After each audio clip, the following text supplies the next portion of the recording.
Actually ನಾವು ದೊಡ್ಡವರೇ ಅಲ್ಲ. ನನ್ನ ಪ್ರಕಾರ ನಾನು ದೀಪು ಸರ್ ಅಂತ ಕರಿತೀನಿ.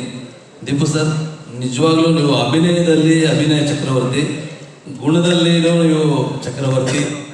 ಮತ್ತು ನಮ್ಮ ಥರ ನಿರ್ದೇಶಕರುಗಳನ್ನು ಸೋಗಲಿ ಗೆಲ್ಲಿ ನಿಲ್ಲಿಸಿ ಮತ್ತೆ ಬೆಂತಟ್ಟಿ ನೀನು ಮಾಡ್ತೀಯಾ ಮಾಡೋಚಿನ ಅಂತ ಅರ್ಜುನ್ ಇರ್ಬೋದು, ನಾನು ಇರ್ಬೋದು, ಪ್ರೇಮ್ ಅವರು ಎಲ್ಲರಿಗೂ ಸರ್ ನೀವು ನಂಬಲ್ಲ, ಒಂದು 15 ದಿನ ಆದರೆ ಒಂದು SMS ಮಾಡ್ತಾರೆ ಎಲ್ಲಿದೆಯಾ ಏನು ಮಾಡ್ತಿದ್ಯಾ ಅಂತ. ಅಷ್ಟು ದೊಡ್ಡ ಮೇರು ಪರ್ವತ ಗುಣ ಇರ್ತಕ್ಕಂಥ ನಮ್ಮ ದೀಪು ಸರ್. ಸಿನಿಮಾ ಹಿಟ್ಟಾಗುತ್ತೆ ಬಿಡಿ ಸರ್, ಅವ್ರು ಎಲ್ಲ ಮಾರ್ಕ್ ಮಾಡ್ಕೊಂಡು ಆಗಿದೆ ದೀಪು ಸರ್, ಇದು ಇತಿಹಾಸ ಸೇರುತ್ತೆ ಅಂತ. ಅದು ನಾವ್ಯಾರು ಹೇಳೋ ಅವಶ್ಯಕತೆನೇ ಇಲ್ಲ. ನಾನು ಚೆನ್ನೈಗೆ ಹೋಗಿದ್ದಾಗ ಶೂಟಿಂಗಲ್ಲಿ ದೀಪು ಸರ್ ನನಗೊಂದು 20 ನಿಮಿಷ ಫುಟೇಜ್ ತೋರಿಸಿದ್ರು ಸರ್. ನಿಜವಾಗ್ಲೂ ನನಗೊಂದು ವಿಜಯ್ ಅವ್ರ ಮೇಲೆ ಒಂದು ಕೆಲಸ ಆಯಿತು, ಅಪ್ಪ ಎಷ್ಟು ಚೆನ್ನಾಗಿ ಮಾಡಿದ್ದಾರೆ ಅಂತ. ಸರ್ ಒಂದು ಹಾಲಿವುಡ್ ಮೂವಿ ಥರ ಇದೆ ಸರ್ ದೀಪು ಸರ್ ಸ್ಟೈಲು. ಆಮೇಲೆ ಎಲ್ಲ ಕಥೆಗಳು ಸರ್ ನಾವೇನೇ ಮೇಕಿಂಗ್ ಮಾಡ್ಬೋದು, ಹೀರೋನ ಆರಾಧಿಸ್ಕೊಂಡು ಮಾಡಬೇಕು. ವಿಜಯ್ ಅವರು ಮಾರ್ಕಲ್ಲಿ ನಮ್ಮ ದೀಪು ಸರ್ನ ನಮಗೆಲ್ಲ ಅನ್ನಿಸ್ತಿತ್ತು, ನಾವು ಹಿಂಗೆ ಬರೀಬೇಕು ಸರ್ಗೆ ಅನ್ನಿಸ್ತಿತ್ತು. ಆದರೆ ನಾವು ಯಾರು ಬರ್ಕೊಳ್ಳಿಲ್ಲ, ಮಾಡಬೇಕು ಅನ್ನೋ ಇನ್ನೂ ಇದರಲ್ಲಿದ್ದೀವಿ. ವಿಜಯ್ ಅವರು ದೀಪು ಸರ್ನ ಅವ್ರ ಜೊತೆಯಲ್ಲಿ ನಿಂತ್ಕೊಂಡು ಮತ್ತು ಅವ್ರ ಸಜೆಷನ್ಸ್ ತಗೊಂಡು ನೋಡ್ತಿದ್ದೆ. ಶೂಟಿಂಗ್ ಸುಮಾರು ಸತಿ ಹೋಗಿದ್ದೀನಿ. ಆ ದೀಪು ಸರ್ ಹಿಂಗೆ ಮಾಡೋಣ ಹಂಗೆ ಮಾಡೋಣ ಅಂತೇಳಿ ಅವ್ರ ಇನ್ವಾಲ್ವ್ಮೆಂಟು, ಇಡೀ ಟೀಮ್ ವರ್ಕು ಸರ್. ನಿಜವಾಗ್ಲೂ ಸರ್ ನಾನು ಕಾಯ್ತಾ ಇದ್ದೀನಿ. ನಾನು ಮಾರ್ಕ್ ಮಾಡ್ಕೊಂಡಿದ್ದೀನಿ, ಕನ್ನಡಿಗರು ಮಾರ್ಕ್ ಮಾಡ್ಕೊಂಡಿದ್ದೆ, ಎಂಟೈರ್ ಇಂಡಿಯಾ ಮಾರ್ಕ್ ಮಾಡ್ಕೊಂಡಿದೆ. ಇದೊಂದು ಇತಿಹಾಸ ಸೇರುತ್ತೆ. ದೀಪು ಸರ್ ವ್ಯಕ್ತಿತ್ವದ ಬಗ್ಗೆ ಹೇಳ್ತೀನಿ ಸರ್.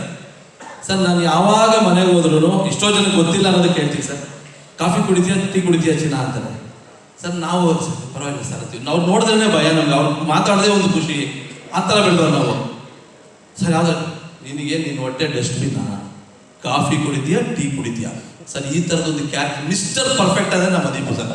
ನಿನಗೇನು ಬೇಕು ತಗೊಳಪ್ಪ, ನಿನಗೇನು ನಾನು ಮಾಡ್ಕೊಡ್ತೀನಿ. ಅವರೇ ನಿಂತು ನನಗೆ ಕೂರಿಸ್ಬಿಟ್ಟು ಊಟನೇ ಮಾಡಿ ಅಡುಗೆ ಮಾಡಿ ಊಟ ಬಡಿಸಿ ನೀಟಾಗಿ ಕಳಿಸ್ತಾರೆ. ನಾನು ಒಬ್ಬನಿಗೆ ಅಂತ ಹೇಳಿ ದಯವಿಟ್ಟು ಸ್ಪೆಷಲ್ ಆಗಿ ಎಲ್ಲ ಮರ್ಯಾದೆ ಹೋಗ್ತದೆ ನಂದು, ಪ್ಲೀಸ್. ನೋಡಿ ಆ ಮಗ ನೋಡಿ ಡಾರ್ಲಿಂಗ್, ಅವ್ನು ನೋಡಿ ಪಕ್ಕದಲ್ಲಿ ನಿಂತ್ಕೊಂಡು ಹೇಳ್ತಾನೆ ಅಲೋ ನಾನಿದ್ದೀನಿ ಇಂತನಲ್ಲಿ. ಅಲ್ಲ ಪ್ರೇಮ್ ಸರ್, ಇಲ್ಲಿರುವಂತ 99% ಜನ ನಮ್ಮ ಕಿಚ್ಚಬ್ರು ಅವ್ರು ಮಾಡೋ ಅಡುಗೆ ತಿಂದೇ ಇರ್ತಾರೆ. ಅವ್ರು ಖುದ್ದಾಗಿ ಅವ್ರ ಕೈಯಾರೆ ಮಾಡಿ ಬೈಕಿದ ಪ್ರೀತಿಯಿಂದ ತಂದ್ಬಿಟ್ಟಿರ್ತಾರೆ. ಆ ಒಂದು ಪ್ರೀತಿಯ ನಮ್ಮ ಕಿಚ್ಚಬ್ರಿಗೆ ಒಂದು ಚಪಾಳೆ ಬರಬೇಕು. ಅದನ್ನ ನಾನು ಕೂಡ ಇದ್ದೀನಿ. ನಮಗೋಸ್ಕರ ಅಂತಾನೆ ಅಡುಗೆ ಮಾಡಿ ಬಡಿಸಿ ಚೆನ್ನಾಗಿದೆ ಇಲ್ಲೋ ಅಂತ ಕೇಳಿ ಅದು ಚೇಂಜಸ್ ಇದ್ರೆ ಮಾಡಿ ಕೊಡುವಂತ ವ್ಯಕ್ತಿತ್ವ ಅವ್ರದ್ದು. ಆ ವ್ಯಕ್ತಿತ್ವಕ್ಕೆ ದೊಡ್ಡ ಚಪ್ಪಾಳೆ ಬರಲೇಬೇಕಪ್ಪ. ಲವ್ ಯು ಕಿಚ್ಚಬ್ರು ಸರ್. ಅದು ಅಡುಗೆ ಅನ್ನ ಹಾಕೋ ಮನೆ ಜೊತೆಗೆ ಅದು ಅನ್ನ ಹಾಕೋ ಕೈ ಅಂದ್ರೆ ಅವರೇ ಮಾಡ್ತಾರೆ ಸರ್. ಹಾಗಾಗಿ ದೀಪು ಸರ್ ನಿಮ್ಗೆ ಯಾವತ್ತೂ ದೇವ್ರ ಕೈ ಬಿಡಲ್ಲ, ನೀವು ಯಾವತ್ತೂ ಚೆನ್ನಾಗಿರ್ತೀರಾ.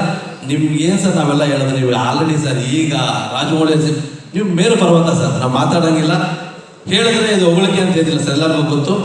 All the best Deepu sir. ನಿಮ್ಮ ಭವಿಷ್ಯ ಚೆನ್ನಾಗಿರ್ಬೇಕು. ಅಕ್ಕ ನೀವು ಎಲ್ಲರೂ ಚೆನ್ನಾಗಿರ್ಬೇಕು. ನಿಮ್ಮನ್ನ ಪ್ರೀತಿಸೋ ಕೋಟ್ಯಾಂತರ ಜನ ನಮ್ಮ ಥರ ಫ್ಯಾನ್ಸ್ ಇದ್ದೀವಿ. ಮಾರ್ಕ್ ಹಿಟ್ಟಾಗಲಿ, ಸತ್ಯಜ್ಯೋತಿ ಅವ್ರಿಗೆ ಒಳ್ಳೇದಾಗಲಿ. ತಮಿಳಿಂದ ಒಂದು ಪ್ರೊಡಕ್ಷನ್ ಹೌಸು ವಿಜಯ್ ಅವರಿಗೆ ಸರ್ 2ನೇ ಸತಿನೂ ಮ್ಯಾಕ್ಸ್ ಮಾಡಿದ್ರು. ಇಲ್ಲಿ ಭಾಷೆಯ ಅಂತರ ಇಲ್ಲ, ಗಡಿ ಇಲ್ಲ ಅನ್ನೋದಕ್ಕೆ ನೀವು ಮತ್ತೂ ಪ್ರೂವ್ ಮಾಡಿದ್ದೀರಾ. ನೀವು ಬೇರೆ ಭಾಷೆಯಲ್ಲೂ ಸಿನಿಮಾ ಮಾಡ್ತೀರಾ, ಕನ್ನಡದಲ್ಲಿ ಅಭಿನಯ ಚಕ್ರವರ್ತಿ, ತಮಿಳಾದ್ರೂ ಪರವಾಗಿಲ್ಲ ಕ್ರಿಯೇಟಿವಿಟಿಗೆ ಬೆಲೆ ಕೊಡ್ತೀರಾ. ವಿಜಯ್ ಮಾಡುವಂಥ 2ನೇ ಸಿನಿಮಾ ಕೊಟ್ಟಿದ್ದೀರಾ. ಸೊ ಹಂಗಾಗಿ ಸರ್ ಮಾರ್ಕು ದೊಡ್ಡ ಹಿಟ್ಟಾಗುತ್ತೆ ಅನ್ನೋದ್ರ ಸಂಶಯ ಇಲ್ಲ. ನಮ್ಮ ದೀಪು ಸರ್ಗೆ, ಮಾರ್ಕ್ ಟೀಮ್ಗೆ ಎಲ್ಲರಿಗೂ ಒಳ್ಳೇದಾಗಲಿ. ವಿಜಯ್ ಅವರಿಗೆ ಇದು ಹಿಟ್ಟು ನಮ್ಮ ದೀಪು ಸರ್ ಕಡೆ ಹಿಟ್ಟಾಗುತ್ತೆ. ನೆಕ್ಸ್ಟ್ ದೀಪು ಸರ್ಗೆ ಮಾಡಿ ಸರ್, ನಿಮ್ಗೆ ಖಂಡಿತ ಹ್ಯಾಟ್ರಿಕ್ ಆಗುತ್ತೆ, ಮಿಸ್ ಮಾಡ್ಕೋಬೇಡಿ. ಆಮೇಲೆ ಒಳ್ಳೇದಾಗಲಿ Deepu sir. All the best entire team.